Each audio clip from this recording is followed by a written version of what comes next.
नमस्कार. 8 एप्रिलला राज्यसेवा पूर्व परीक्षा 2024चा निकाल लागला.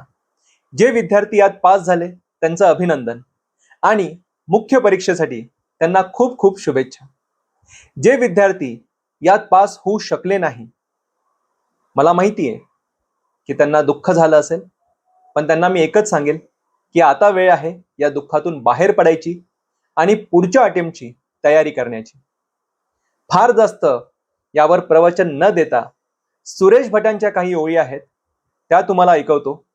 त्याने नक्कीच मदत होईल. आयुष्य छान आहे, थोडं लहान आहे. रडतोस काय वेड्या, लढण्यात शान आहे. काट्यात ही फुलांची झुलती कमान आहे. उचलून घे हवं ते, दुनिया दुकान आहे. जगणं निरर्थक म्हणतो तो बैमान आहे. सुखासाठी कधी हसावं लागतं तर कधी रडावं लागतं. कारण सुंदर धबधबा बनायला पाण्यालाही उंचावरून पडावं लागतं. All the best.